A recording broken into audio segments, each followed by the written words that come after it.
कच्छ नहीं कुछ किया है। और मखदूम अशरफ ने भेजा है और मखदूम इब्राहिम ने बुलाया है। नारे तकबीर, नारे रिसालत, गाज़ी मिल्लत। बहुत खूब।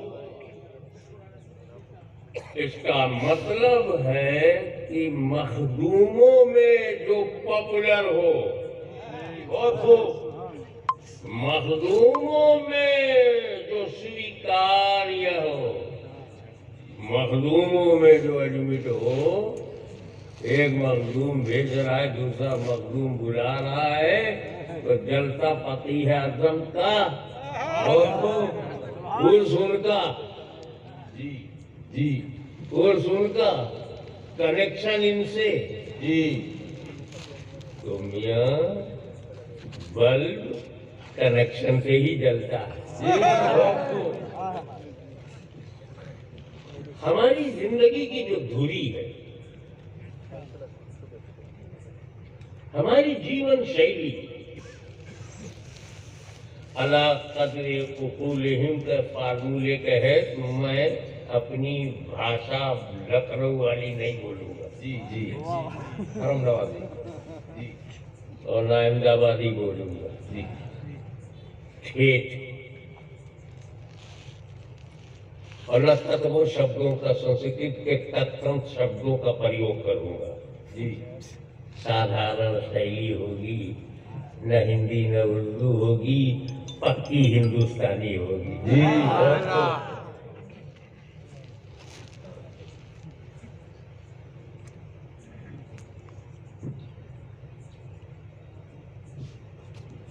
पहली बात, आपका इलाका समंदर का पड़ोसी है, और समंदर वही समंदर है, सब कुछ जिसके अंदर है जी। और यहाँ पर शांति संदेश लेकर जिसे भेजा गया है,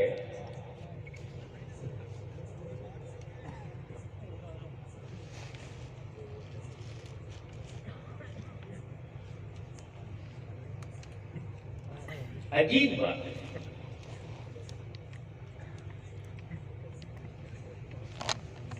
किस इलाके में किसको भेजना, ये भेजने वाले से ज्यादा कौन जानता, क्योंकि जमीन अलग है, वायुमंडल अलग है,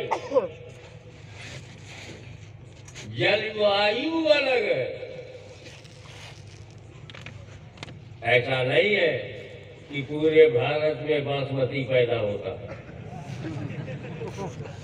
ऐसा नहीं है कि पूरे भारत में आसाम की चाय पैदा होती है। एरिया देखना पड़ता है जी जी, कौन कहाँ के लिए सुटेबल है, उपयुक्त है जी, उपयोगी है, देखना पड़ता है। और इस किसान से अच्छा कोई नहीं जानता। कृषि, खेती बाड़ी करने वाले से अच्छा कोई नहीं जानता कि कौन सा बीज कहाँ बोना।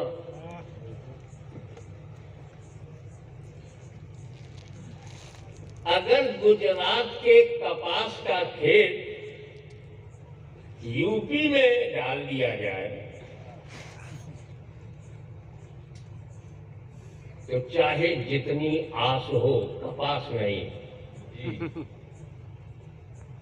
पहले ही नहीं होगी। पंजाब का बासमती कच्छ में डाल दिया जाए, आसाम की चाय की पत्ती की खेती मध्य प्रदेश में शुरू की जाए, बीज बुरे नहीं हैं, बीज सब अच्छे हैं, पर देखना पड़ता है कि इस बीज के उपयोगी होने के लिए मिट्टी कहाँ की, वाह, बहुत पानी कहाँ का, जी हवा कहाँ की। जी तो जब हमें बासमती का इरादा होता है तो पंजाब और हरियाणा की तरफ मुंह करते हैं, और जब दार्जिलिंग चाय पीना होता है तो आसाम की तरफ मुंह करते हैं, और जब मोटा मोटा भात खाना होता है तो बिहार की तरफ चले जाते हैं।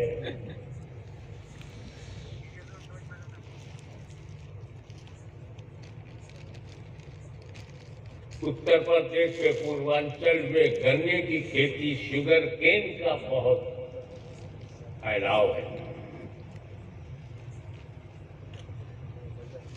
ऐसे ही इस्लाम के शांति संदेश का नाम इस्लाम। पहले तो ये समझ जाओ और ये भ्रम निकाल लो और पहचानो कि इस्लाम की परिभाषा क्या है। व्हाट इज इस्लाम? इस्लाम को समझने के लिए इस्लाम को देखो जी, बहुत बिगड़े हुए मुसलमान को न देखो। वाह वाह, बहुत अगर कोई इस्लाम समझना चाहता है और अफगानिस्तान देखेगा, आज का अफगानिस्तान, आज का, जी जी तो सब तालिबान नजर आएंगे। और इस्लाम में तालिबान की कोई जगह नहीं। जी अलकायदा है, लश्कर-ए तैयबा है, जैश-ए मोहम्मद है, ये सारे आतंकवादी संगठन, ये इस्लाम नहीं है। इस्लाम देखना है तो संगठन में नहीं, अजमेर में जाओ। बहुत खूब, बहुत खूब और समझना है बगदाद में हाजिरी दो। जी मौलवी से इस्लाम समझ में नहीं आएगा, वली से समझ में आएगा।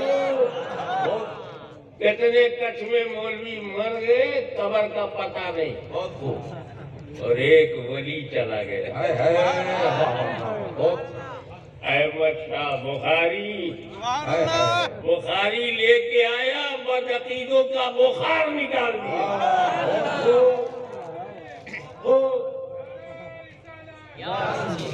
आओ आज कुछ बातचीत के लहजे में बात हो। इस्लाम कुरान में है, हदीस में है, खबीस में नहीं।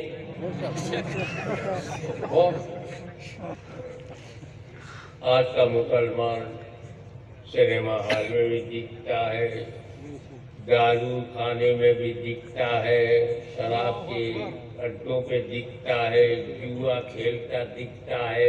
अब अगर मुसलमान देख के कोई कहे यही इस्लाम है।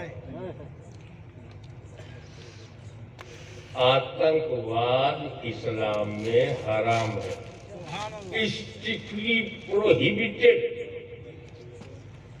No place of terrorism in इस्लाम।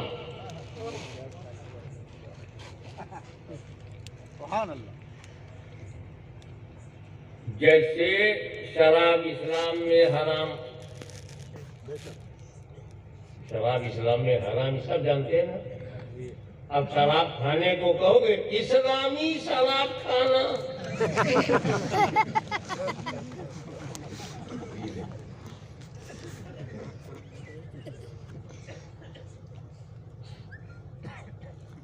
कोठे पर बिकने वाली औरत का अड्डा हराम है, तो क्या नाम रखते हैं? इस्लामी अड्डा।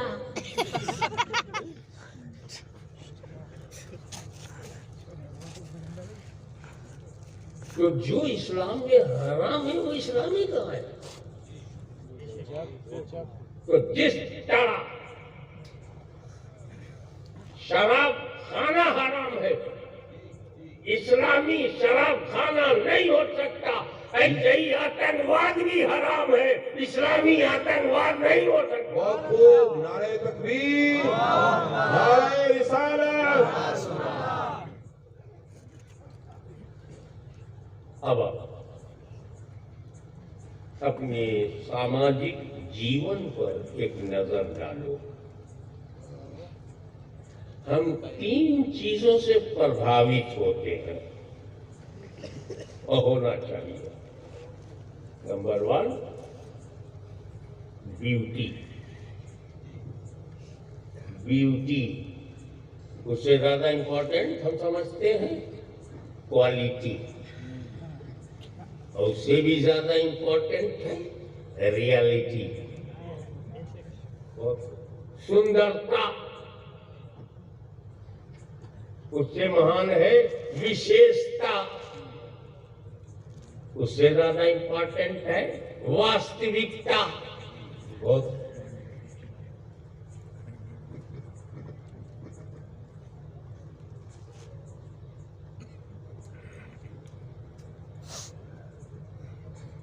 बगैर सुंदरता के काम नहीं चलेगा, गलत।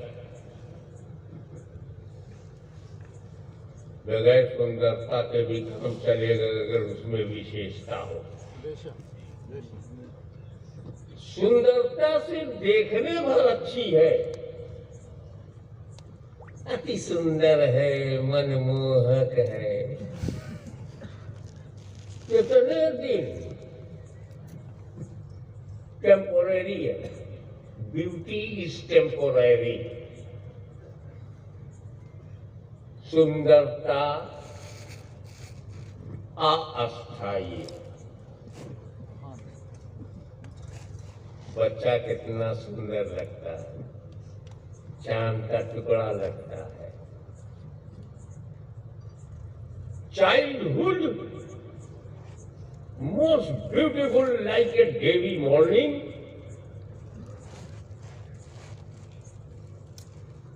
पर भाग के समय की जो सुंदरता है वो बालक के चेहरे पे दिखता है। लेकिन जैसे जवान हुआ, पिछली सुंदरता भाग गई, नई सुंदरता ने जन्म लिया।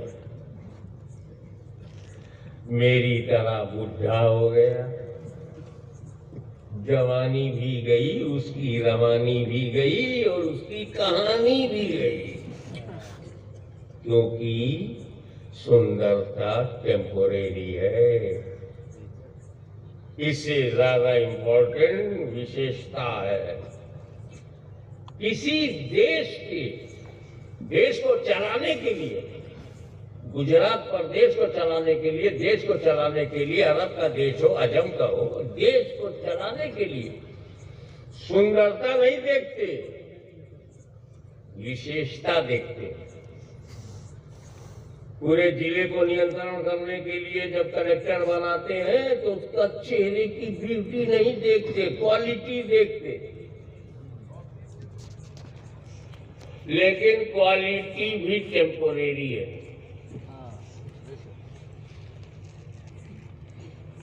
आपकी क्वालिटी यह है कि आप अपनी दोनों आंखों से अपना देश देख रहे हैं,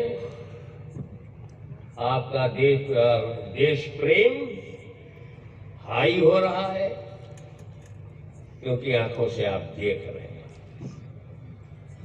अंधे क्या जाने कि देश का महत्व क्या होता है। बहुत खूब। तो आंखें से देखना ये विशेषता है। खुदा न करे हाईवे पर एक्सीडेंट हो गया, दोनों आंखें बंद हो गई, ब्लाइंड हो गया, दोनों दुकान बंद हो गई, कस्टमर भाग गए,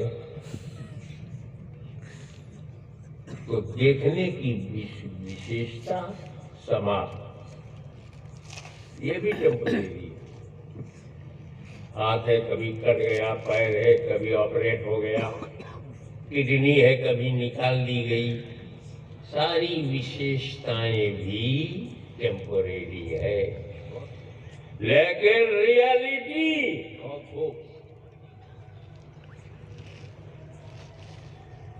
nobody can change reality. If you turn your face from reality, you can change your face, but you can't change reality.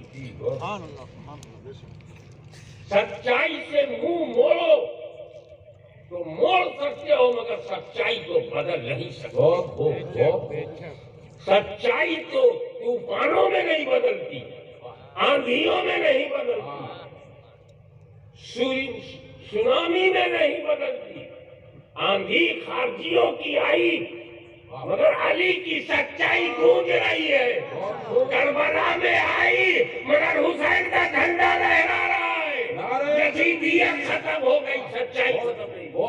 नारे तकबीर, नारे रिसालत, अज़मत इमाम हुसैन। सोचो सच्चाई क्या है, फाइंड आउट रियलिटी।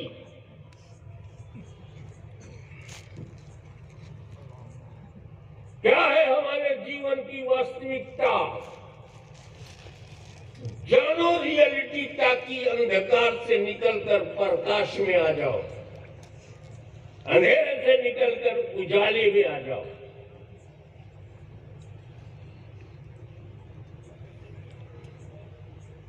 आओ मैं बताता हूं, और मैं क्या बताऊं, अल्लाह ने चाहा और फकीह आज़म अहमद बुखारी ने इस जीलानी पर मेहरबानी किया।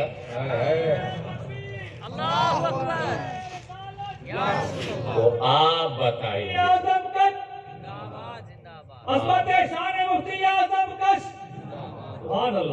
बहुत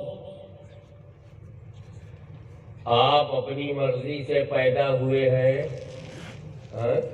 अपनी मर्जी से ना, ना ये नहीं, हाँ या ना।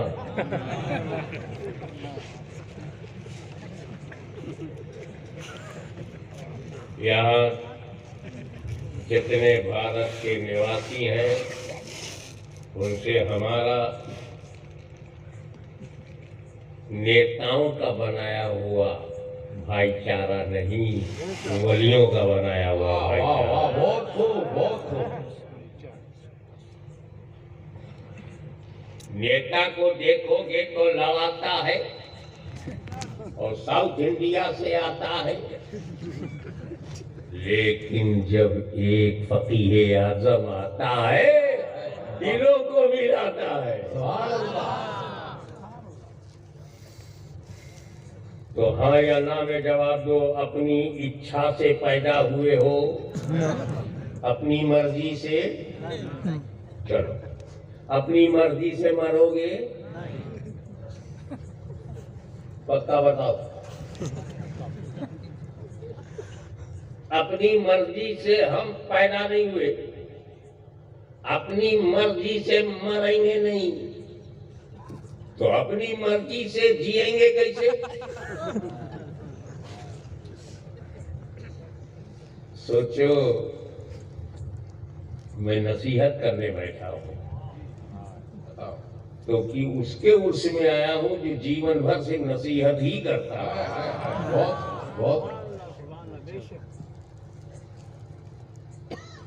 अपनी मर्जी से पैदा नहीं हुए, तेरा स्टार्ट तेरी मर्जी का नहीं, तेरा एंड तेरी मर्जी का नहीं, तो इन बिटवीन मर्जी चलेगी कैसे?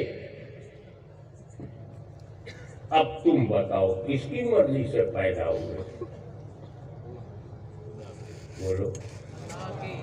और किसकी मर्जी से मरोगे? तो अल्लाह की मर्जी से पैदा हुए और अल्लाह की मर्जी से मरेंगे, तो बीच में अल्लाह की मर्जी से जिएंगे। This is reality.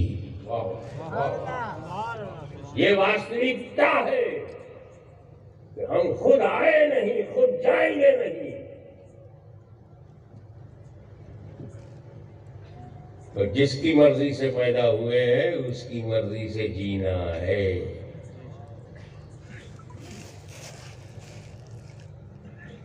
कोई आदमी उस वक्त तक किसी धर्म में प्रवेश कर ही नहीं सकता जब तक वो खुदा को न माने। अंग्रेजी में गॉड कह के माने चलेगा, जी हिंदी में ईश्वर कह के माने चलेगा, जी। उर्दू में खुदा कह करके माने या बेहतरीन भाषा के बेहतरीन शब्द अल्लाह कह करके माने, सब चलेगा। सब पर्यायवाची शब्द तो नहीं है, मगर एक ही के लिए वो कहा ना, ईश्वर अल्लाह तोरो नाम जी। हालांकि अल्लाह का जो माना है उसमें जो व्यापकता है वो दूसरे शब्द में नहीं है। अल्लाह शब्द का ट्रूथ ट्रांसलेशन किसी भाषा में नहीं है, उर्दू में भी नहीं है। खुदा का एक माना है, अल्लाह में सारा माना है। वो बहुत ईश वाला ईश्वर है, मगर उसमें तो सिर्फ जुल जलाल का माना आया, पूरा अल्लाह का माना किसी भाषा में नहीं है। तो खुदा कहोगे काम चलेगा, गॉड ऑलमाइटी कहोगे काम चल जाएगा, ईश्वर कहोगे ठीक है, खुदा कहोगे तो ठीक है। तो जब तक ईश्वर को नहीं मानोगे तब तक तेरा किसी धर्म में प्रवेश नहीं।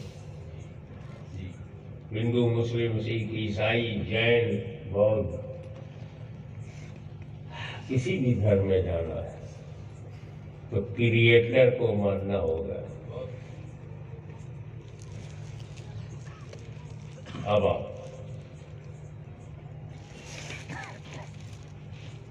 अब खुदा को मानना है, ईश्वर को मानना है। नास्तिक नहीं है, आस्तिक है। खुदा को मानना है, मानने के लिए जानना जरूरी। ज्ञान होगा तब मानोगे, ज्ञानी होगे तब मानोगे। तो जानना जरूरी, पहचानना जरूरी। पहचानोगे नहीं तो मानोगे कैसे? गलती उनसे होती है जो पहचानते नहीं।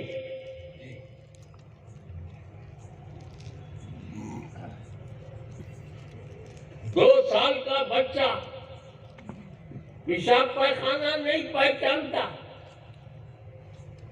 1 साल का बच्चा नहीं पहचानता, मलमूत्र करता है और फिर उसी से खेलने लगता है, नहीं पहचानता। तो मलमूत्र उसमें वही डूबेगा जो नहीं पहचानता। समझा करो यार। जी जी जी। लेकिन जब वो बच्चा पहचान लेता है, 10-12 साल की उम्र में पहचान लेता है, तो इतनी सफाई करता है कि मस्जिद में जाने के काबिल होता है। वाह वाह, बहुत दरगाहों में जाने के काबिल हो जाता है, क्योंकि वो पहचानता है कि अपने ही मलमूत्र से बच के रहो। जब हमारा मलमूत्र हमें सूट नहीं करता तो दूसरे का कैसे? बहुत वाह, कैसा है, बहुत पहचानना इम्पोर्टेंट है। देश से विद्रोह वही करता है जो देश को नहीं पहचानता। जी, बहुत अपने प्रदेश से वही बगावत करेगा जो अपने प्रदेश को नहीं पहचानता। जी। मानवता के विरुद्ध वही कदम उठाएगा जो मानवता को नहीं पहचानता। बहुत अब जब धार्मिक होने के लिए ईश्वर को पहचानना जरूरी है, खुदा को पहचानना जरूरी है, तो पहचानने के लिए जानना जरूरी है। जी। जानोगे नहीं तो पहचानोगे कैसे? और जानने के लिए हमारे पास केवल 5 साधन है। We have only 5 sources of knowledge. केवल 5 ही तंत्र हैं जिनसे हमें ज्ञान मिलता है, और सब हमारे अंदर है, शरीर में। नंबर 1, आंख। आंख से हमें ज्ञान होता है कि काला है कि नीला है कि पीला है, लड़का है कि लड़की है, बुढ़ा है कि बुढ़ी है, गुड्डा है कि गुड्डी है, आंख से पता चलता है। आवाज सुरीली है, तरन्नुम है, रिदम या कड़क, सूखा फटा हुआ बांबू कर कर कर कर करने वाली आवाज का ज्ञान कान से होता है। जी, ये दूसरा साधन है ज्ञान का, जानने का। ये खुशबूदार है कि बदबूदार है, ये सुगंध है कि दुर्गंध है, जी, जिसका ज्ञान हमें नाक से होता है, नाक से। मीठा है, फीका है कि तीखा है, इसका ज्ञान हमें मुंह से होता है, जीभ से।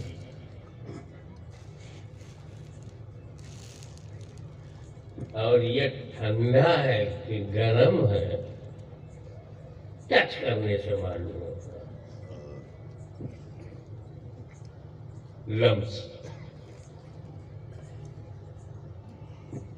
मैंने इसको छुआ, मुझे पता चल गया ठंडा है। तो 5 ही स्रोत है ज्ञान के।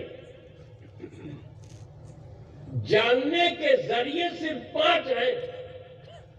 आंख से ज्ञान होता है, कान से होता है, नाक से होता है, मुंह से होता है, हाथ से होता है। और अल्लाह इन 5 में आता ही नहीं। खुदा को आंख से देख नहीं सकते, कान से सुन नहीं सकते, नाक से सूंघ नहीं सकते, जबान से चख नहीं सकते, हाथ से छू नहीं सकते, तो उसको जानेंगे कैसे? तुमेकम अरुण्यम तुमेकम शरणयम तुमेकम जगत कारणम विश्व रूपम। तू ही वर्णन योग्य है, तेरे ही निकट शरण की प्राप्ति है।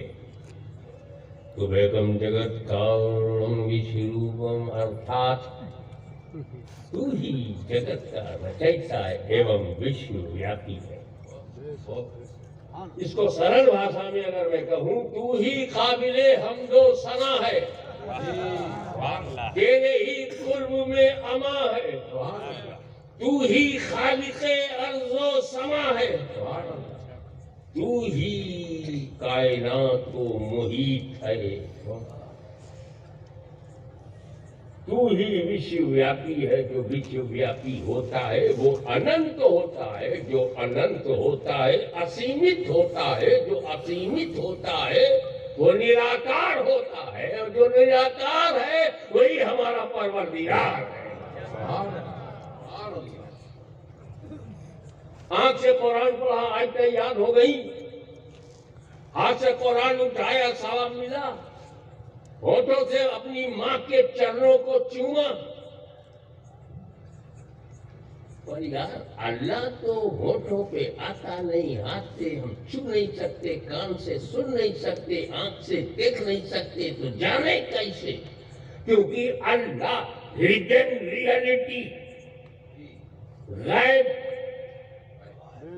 गैबुल गैब, सबसे बड़ा गैब, इतना बड़ा गैब की सोक्रेटिस साइंटिस्ट होते हुए भी न जान सका। फिरौन सम्राट बन गया मगर न जान सका। कानून धंधा सेट हो गया, मल्टी बिलियनर एंड ट्रिलियनियर बना, लेकिन न जान सका। तो खुदा को सत्ता से हम नहीं जान पाएंगे, दौलत से नहीं जान पाएंगे, कारोबार से नहीं जान पाएंगे, राजकारण से भी खुदा को नहीं समझ पाएंगे, न हाथ से छू सकेंगे, न आंख से देख पाएंगे, क्योंकि वो छुपा है, कवर है, हिडन है, गैब है। तो अब तो खुदा को जब हम जान ही नहीं सकते तो माने कैसे? ये अल्लाह का करम हुआ, घबरा मत। इस गैबुल गैब खुदा को बताने के लिए मैं तुम्हें गैबदार नबी भेज रहा हूँ। तकबीर। नारे रिसालत, हुजूर गाजी मिल्लत, जहाँ जहाँ नबी आया वहीं वहीं खुदा एक है। बहुत खूब, बहुत और जो अब तक नबी नहीं पा सके, फकीर की दुआ है कि उन्हें भी नबी मिल जाए। क्योंकि नबी ही ऑथराइज्ड है कि वो छुपे हुए खुदा को बताए। जी, क्योंकि जब हमें खुदा के प्रति आत्मसमर्पण करना है, अपने रचयिता के समक्ष समर्पित होना है, तो हमें उसकी इच्छा को जानना है। हमारा खुदा भी गैब है, उसकी इच्छा भी गैब है, उसकी पसंद भी गैब है। तो हमारे लिए जब नबी आया और उसने गैब बताया, तो देखा हमने रसूलुल्लाह को मान लिया, अल्लाह को। नबी जहाँ आया ही नहीं, उनको स्वतंत्रता है कि एक माने चाहे करोड़ों, क्योंकि नबी नहीं आया। और कहीं कहीं नबियों का नाम है। मैं यूरोप गया, यूरोप महाद्वीप भी गया, ऑस्ट्रेलिया महाद्वीप और अमेरिका में, वहाँ ज़्यादातर नसारा रहते हैं, अंग्रेजी बोलते हैं।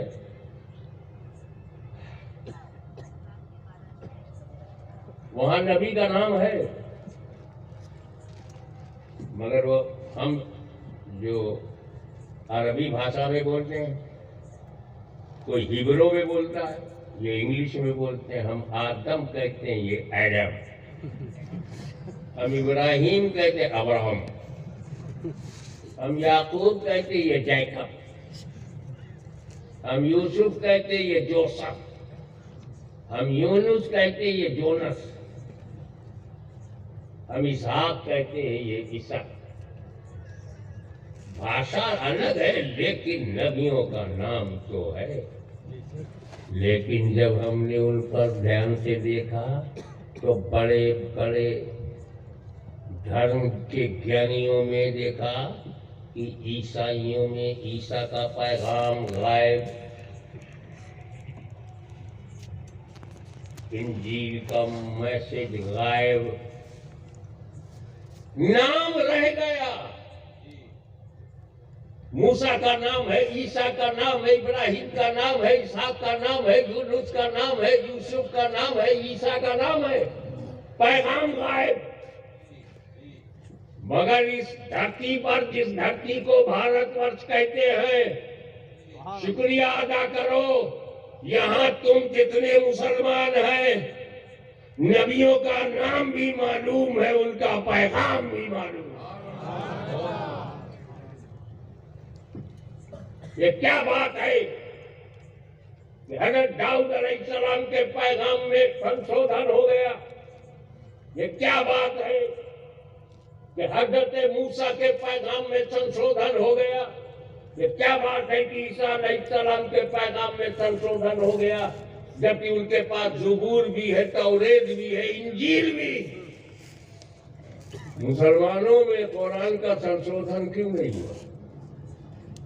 कुरान का एक शब्द फॉर योर काइंड इंफॉर्मेशन, केवल 400-500 बरस में इंजील बदल गई।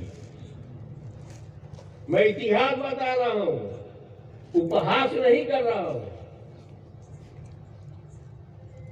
इतिहास बता रहा हूं कि 400-500 बरस में इंजील में संशोधन हो गया, अमेंडमेंट हो गया, परिवर्तन हो गया, बदल दिया, तहरीफ हो गई। लेकिन आज 1400 साल गुजर गया। अमेरिका से लेके फिजी तक, कश्मीर से लेके कन्याकुमारी तक 1400 साल गुजर गए। कुरान का एक शब्द नहीं बदला जा सका। इसकी एक वजह तो ये है कि अल्लाह कुरान का मुहाफिज है। जब अल्लाह ही रक्षक हो तो भक्षक क्या कर पाएगा? अल्लाह ही जब हिफाजत कर रहा है तो मुल्ला क्या कर लेगा?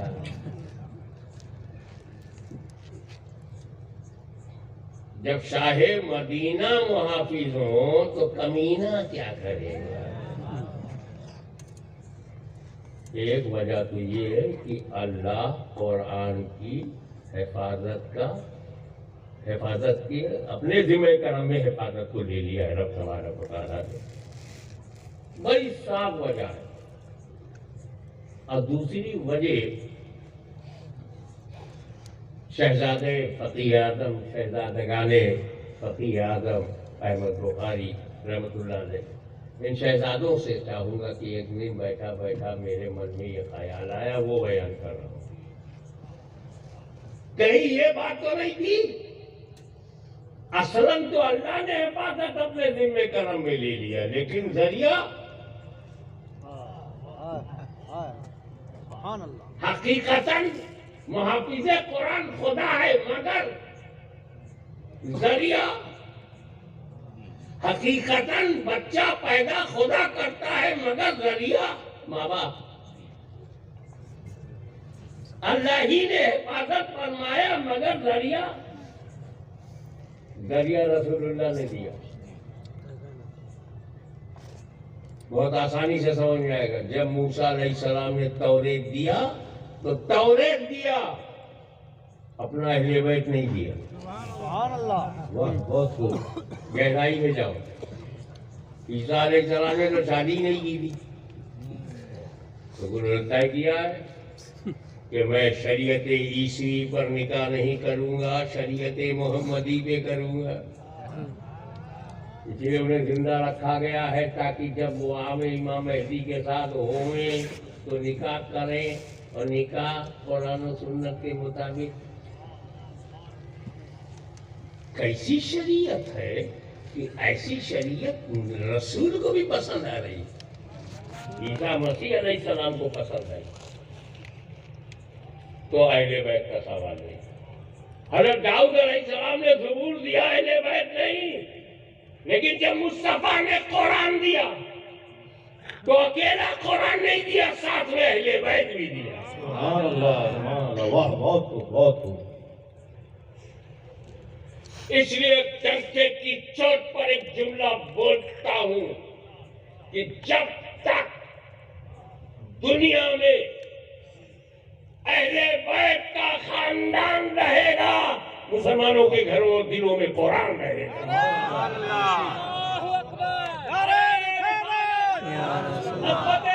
मुस्तफा,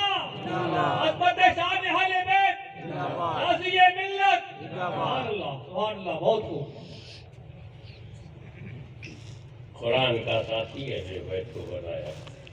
तरक्को की को मुस्तफा में दो भारी चीजें छोड़, सब जानते हैं, जो जानते हो आगे बढ़ो।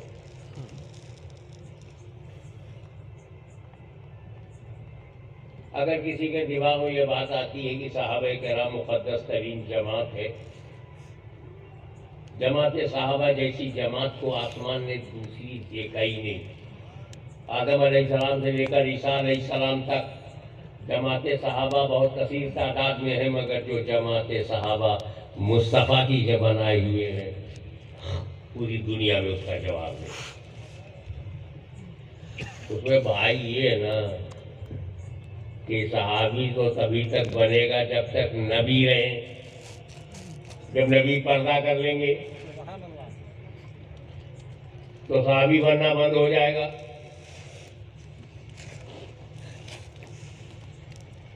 क्योंकि सहाबी बनने के लिए दो बात जरूरी है, नबी को माथे की आंखों से देखने वाला भी हो और ईमान के साथ दुनिया से मरने वाला हो।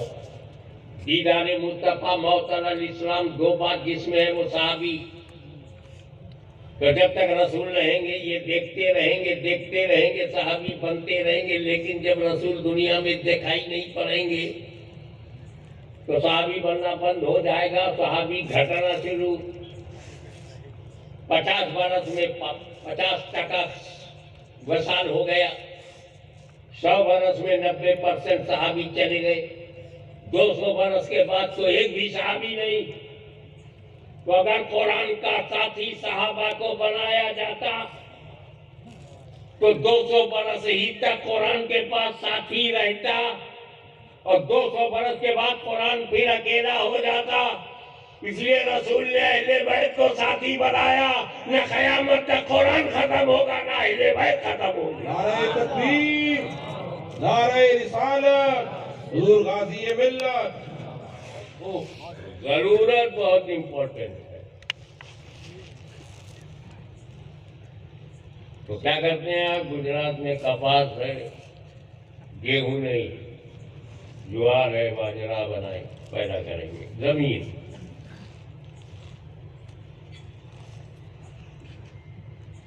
अब मेरे रसूल ने जब चाहा कि इस्लाम की खेती को पूरे विश्व में फैलाया जाए,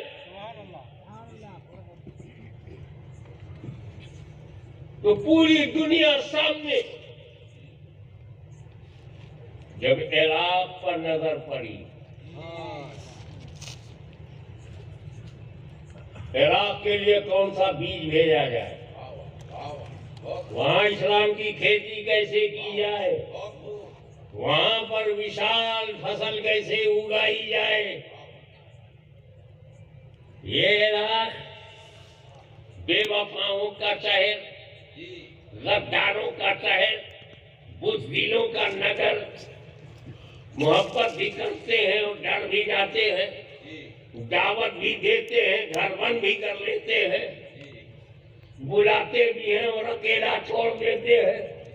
ये कूफी लायूफी, ये कूफी बेवफा, बुज़दिल, गद्दार, ऐसे बुज़दिलों के समाज में जो ताकत की भाषा समझते हैं, जो दबदबे की जबान समझते हैं, जो एनर्जी और पावर की भाषा समझते हैं, ऐसे बेवकूफों, नादानों, बेवफाओं, गद्दारों और मक्कारों को जो ताकत के आगे झुक जाते हैं, इब्ने जियाद की धमकी के आगे सरेंडर हो जाते हैं, ऐसे बुज़दिलों पर ताकत का, रोब का, दबदबे का असर डालने के लिए नबी करीम ने मदनी सरकारी बीज भंडार से, सरकारी मदनी बीज भंडार से जिस बीज को जीलान में भेजा, उसे गौसे आजम कहते हैं। नारे तकबीर, नारे रिसालत, अज़मत गौसे आजम। वही बुज़दिलों, डरपोकों, कोवर्ड, कम हिम्मत वालों में जब गौसे आजम ने मार्फत का संचार किया, खून में मार्फत का रंग डाला, तो वही कूफा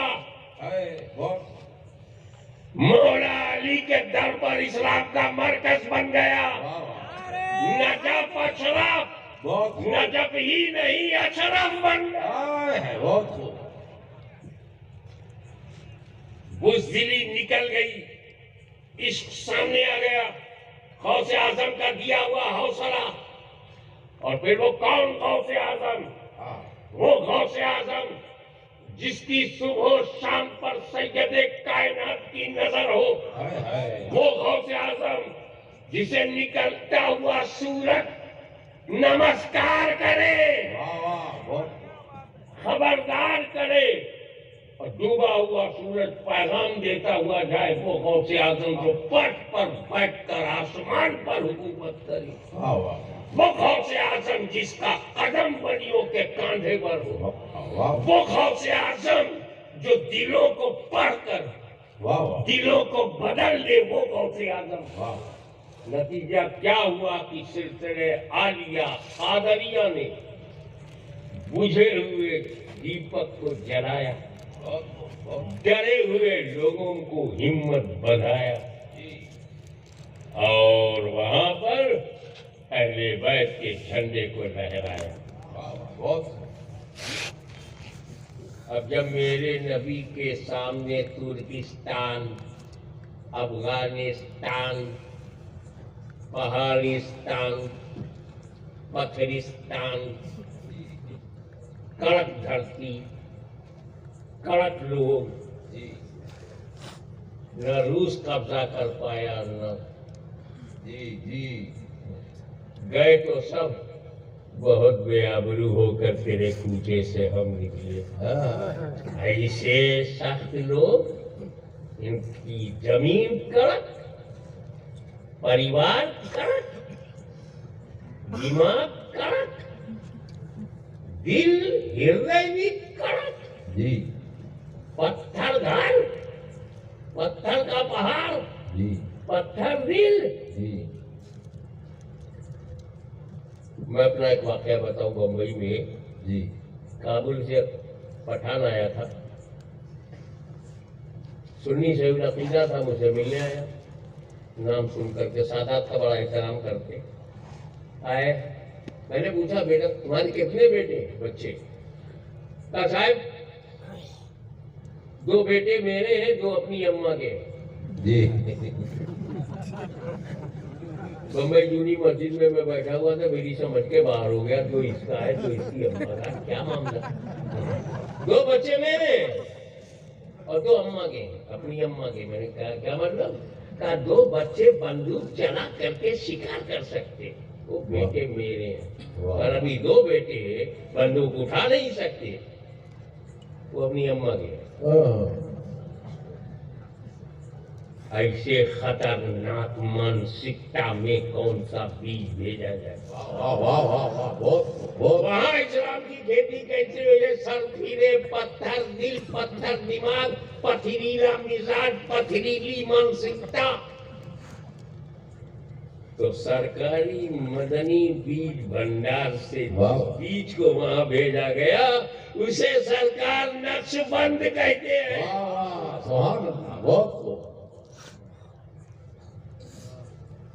मगर जब मेरे नबी के सामने भारत आया, आज वो भारत है, इससे पहले विशाल भारत था, उसका एक ही नाम था, हिंदुस्तान।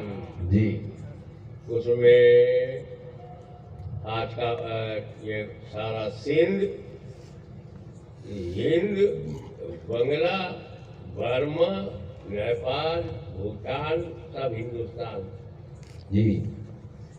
लंका, श्रीलंका। जब मेरे नबी की निगाहों में भारत आया, जान गए ये भारतवर्ष अनेक देशों से अलग है।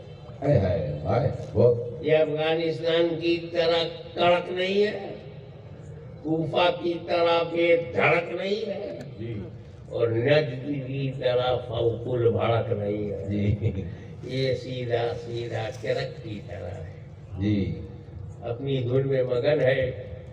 भारत की हवा, भारत का वायुमंडल, भारत का समाज, भारत के लोग, भारत के नागरिक, ये जब नबी के सामने आए, अरे ये तो प्रीत की धरती है।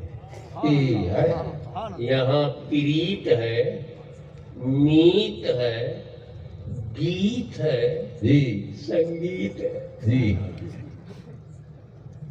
न संगीत में झगड़ा, न गीत में झगड़ा, न प्रीत में झगड़ा, न मीत में झगड़ा, न प्रेम में झगड़ा। ये झगड़ालू धरती नहीं है। जो आता जाता है वो समाता जाता। बहुत आक्रमण की नीयत से भी आवे तो रह जाता,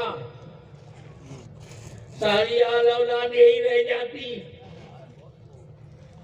कई कई मीनार बना देता, कई कई किले बना देता, आने वाला चाहे जैसा हो, मगर भारत की आबो हवा में, वायुमंडल में इतनी प्रीत है, मीत है, प्यार है, मित्रता है, भाईचारा है, सद्भावना है, यही रह जाता है।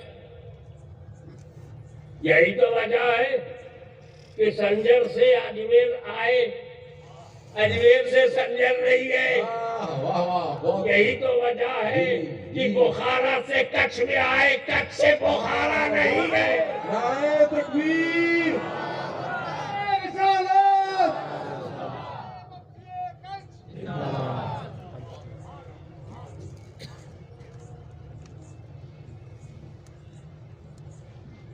और ये भारत की एक बात बताऊं आपको, जी थोड़ा देश प्रेम बढ़ेगा तो और मजा आएगा। जी, बताओ बताओ।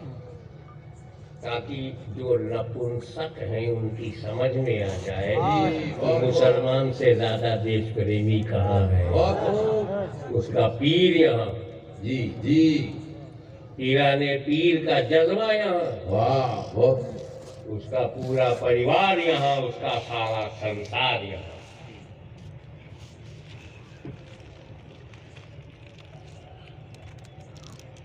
पहले भौगोलिक दृष्टिकोण से देखें आप, पूरी दुनिया में एक नजर डालो, पूरी सृष्टि पर दृष्टि डालो, सृष्टि पर दृष्टि डालो।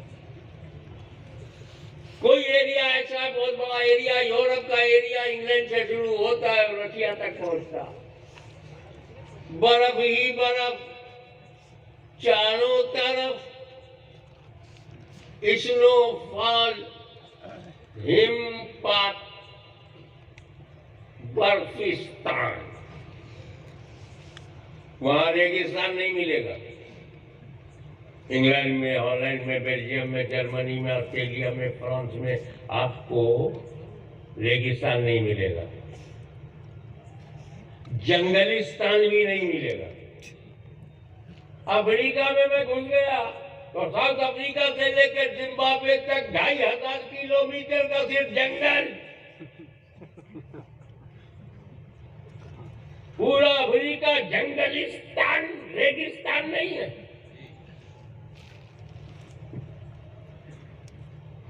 मैं जब अरब में घुसा तो रेगिस्तान, बर्फिस्तान नहीं है।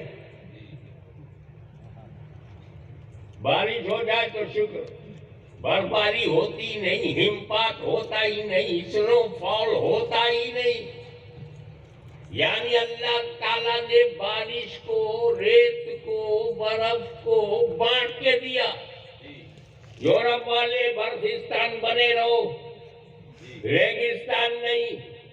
अरब वालों रेगिस्तान बने रहो, बर्फिस्तान नहीं।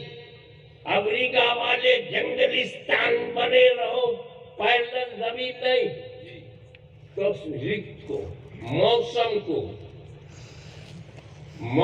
को अल्लाह ताला ने पूरी दुनिया में अलग अलग बांट कर दिया। मगर मेरा भारत इसलिए महान दिखता है कि अल्लाह ताला ने सारे मौसम को इकट्ठा भारत को दे दिया। रेगिस्तान देखना है तो राजस्थान जाओ, बर्फिस्तान देखना है तो कश्मीर और हिमाचल में जाओ, शिमला में जाओ। हेवी रेन, जबरदस्त बरखा बारिश देखना है तो चीरा पूंजी आसाम में जाओ। और बिल्कुल बराबर जमीन की अगर नींद भी आ जाए तो एक्सीडेंट ना हो, सड़क सीधी है, ये देखना है तो पंजाब, हरियाणा, उत्तर प्रदेश में देखो। तो जिस मौसम को खुदा ने दुनिया में बांट कर दिया वो भारत को इकट्ठा दिया, क्योंकि अल्लाह ताला अल्लाहुल गैब, उसे पता है कि अगर मदीने में रसूल है जी, तो भारत में अताए रसूल होगा। और मजहबी वजह बता दूं कि मेरा भारत क्यों महान है, इस्लामिक दृष्टिकोण से। जी, हजरत आदम अलैहिस्सलाम ने जब खाया, जी, बहुत मशहूर है इसलिए मैंने क्यों बताया, जी, बस समझ जाओ, खाया, अल्लाह ने कहा बाहर जाओ। अब उनके खाने को हम तो मुकद्दस मानते हैं, बहुत पर्सनली, जी, कि हजरत आदम ने जो खाया वो एहसान है हम पर, वो गुनाह नहीं किया, वाह, वो खता नहीं, अदा है। हाय हाय हाय हाय, वाह। आदम अलैहिस्सलाम को पता था इतनी बड़ी जन्नत जिसमें अरबों खरबों लोग जाएंगे, तो औरत मर्द के लिए थोड़ी बनी है, वाह फिर एक जोड़े के लिए जन्नत नहीं बनी है, फिर भरेगी कैसे?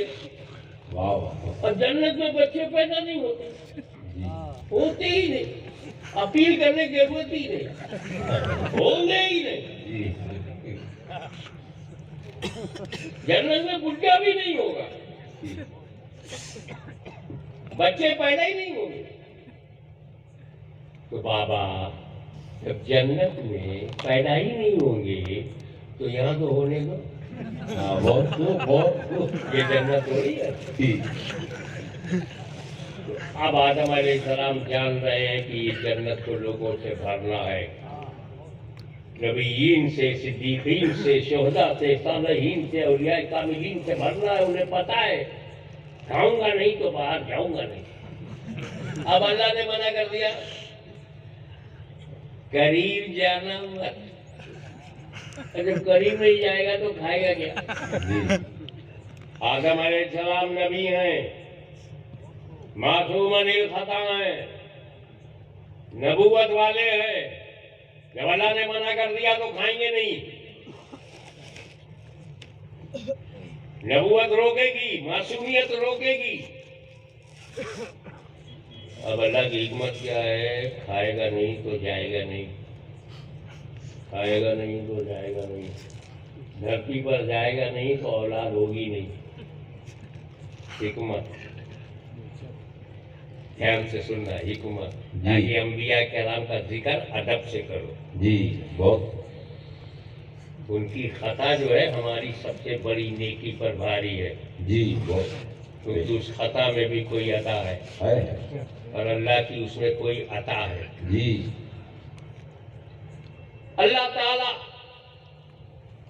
उसकी मशीयत कि धरती पर इंसान पैदा हो, मानव जात का जन्म हो, और अगर आदम ने खाया तो होगा। आदम अल्लाह के नबी है, मासूम है, खाएंगे नहीं।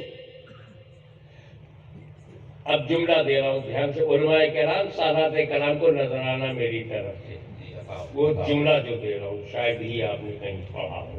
जी अल्लाह ने चाहा कि ये धरती पर तो जाए, मगर मना किया कि ना खाएं, तो मासूमियत खाने नहीं देगी, जी नबूवत रोकेगी, नाफरमानी हो ही नहीं सकती। तो फिर अल्लाह ताला ने अपने करम से जी ज़हने आदम पर जी एक पाकीज़ा गफलत का पर्दा डाल वाह दिया। वाह वाह बहुत खूब बहुत ज़हने आदम पर वाह वाह एक पाकीज़ा गफलत का पर्दा डाल दिया, ताकि ये गफलतन खा ले, मैं हिकमतन धरती में उतार दूं। सुभान अल्लाह बहुत खूब इसीलिए मैं कहता हूँ खुदा की कसम, कच्छ के इस ऐतिहासिक जन सैलाब में अहले बैत की नुमाइंदगी करते हुए आज भी कहता है कि आदम के खाने पर मेरे माँ बाप कुर्बान, क्योंकि अगर आदम ने खाया ना होता तो मुस्तफा जाने रहमत को हमने पाया ना होता। नारे तकबीर नारे रिसालत अज़मते अंबिया गाज़िए मिल्लत बहुत खूब सुभान अल्लाह। अब धरती पर जब आए तो अकेले,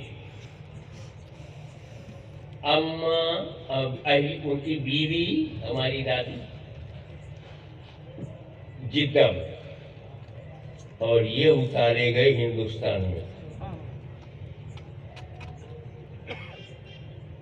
बशरियत के लिबास में सबसे पहला नबी जो धरती पर आया जी वो आदम, जी हम उनकी औलाद, हम आदमी।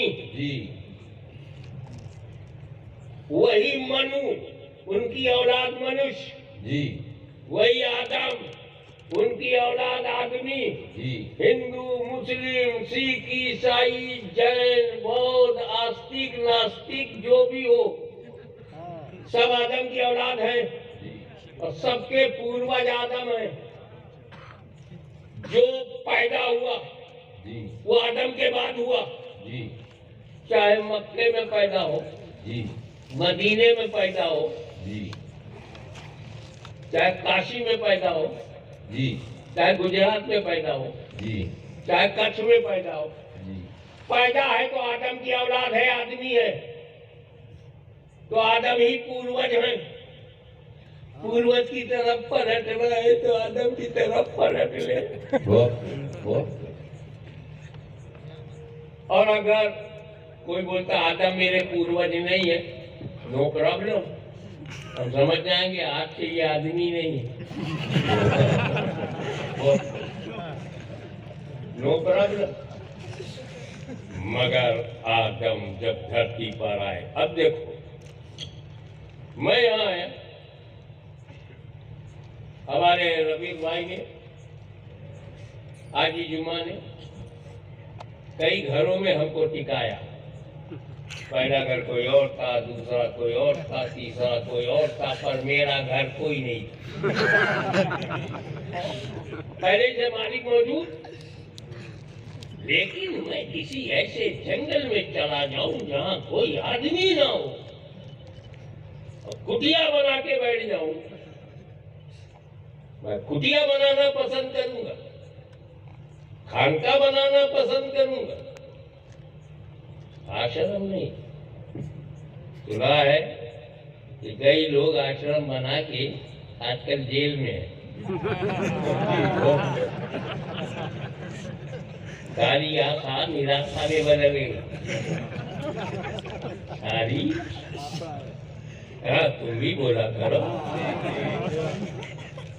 अब मैंने कुटिया जंगल में बना लिया, वहाँ हजारों किलोमीटर तक कोई है नहीं आदमी, तो उस कुटिया का मालिक कौन? जब आदम भारत में आए एक भी आदमी नहीं, तो भारत का मालिक कौन? तो हिंदू मुस्लिम सिख ईसाई मिल के रहो, सब अपने बाप की प्रॉपर्टी में है। यहाँ कोई भारत में किराएदार नहीं, सब जमींदार है।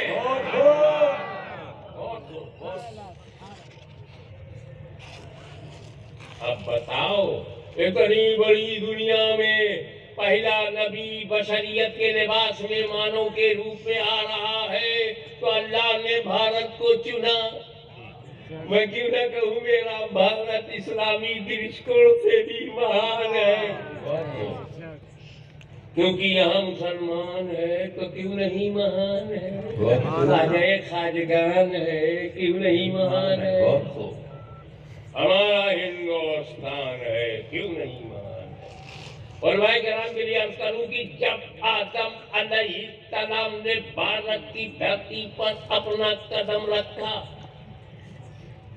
तो ये भारत ही है जिसने सबसे पहले नबी के चरण को चूमा। वाह वाह वाह, बहुत। इसीलिए जब भारत की धरती ने नबी के चरण को चूमा, तो यहाँ मीत, यहाँ प्रीत, यहाँ मोहब्बत, यहाँ प्रेम वाणी, यहाँ शांति संदेश फैलता चला गया। जो मैं एकेडमिक और बुद्धिजीवियों से जो कहना वो ये, मुस्लिम बुद्धिजीवियों नोट करो, तो जब आदम अलैहिस्सलाम ने भारत की धरती पे कदम रखा तो अकेले नहीं थे। जी जी, भारत की धरती पर आदम अलैहिस्सलाम ने जब कदम रखा तो अकेले नहीं थे, उनके पैकर में नूरे मोहम्मदी भी था। बहुत।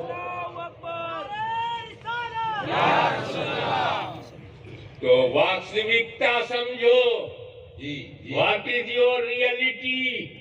यू आर जनरेशन ऑफ आदम अलैहिस्सलाम। जी, तो मुसलमानों के जितने दादा आदम है उतने ही हिंदुओं के भी दादा आदम है, जैनियों के भी दादा आदम है, औलाद आदम की है। अबे हमारी भी औलाद हमारी है, कुछ लायक होते हैं कुछ नालायक होते हैं, औलाद तो हमारी।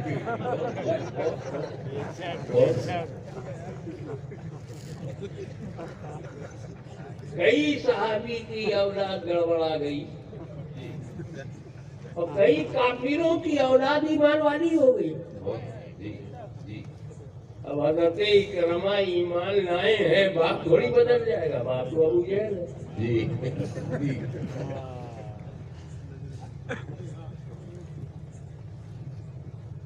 तो फिर जब हमारा दादा एक, तो हम काहे लड़ते हैं भाई? जी लकुम दीनकुम वलिया दीन। तेरा संविधान तेरे लिए, मेरा संविधान मेरे लिए, तेरा दीन तेरे लिए, मेरा मेरे लिए। लफड़ा काहे का, झगड़ा कैसा? इसीलिए धर्मों को मत कहो। धर्म तो 1400 बरस है, झगड़ा पुराना नहीं नया है। जी झगड़ा 70 बरस से हो रहा है, जी जी बहुत झगड़ा 100 बरस से हो रहा है। इस्लाम 1400 बरस से है, 1300 बरस झगड़ा क्यों नहीं हुआ? ईसाई 2000 बरस से ज्यादा, काहे नहीं हुआ? तो आतंकवाद धर्म ने नहीं फैलाया, संगठन ने फैलाया। बहुत 100 साल पहले संगठन नहीं था, बहुत हम प्यार मोहब्बत से रहते थे। जी जी संगठन आया और उसने अपने धर्म का चोला और धर्म का रंग, जी जी संगठन बनाया जाता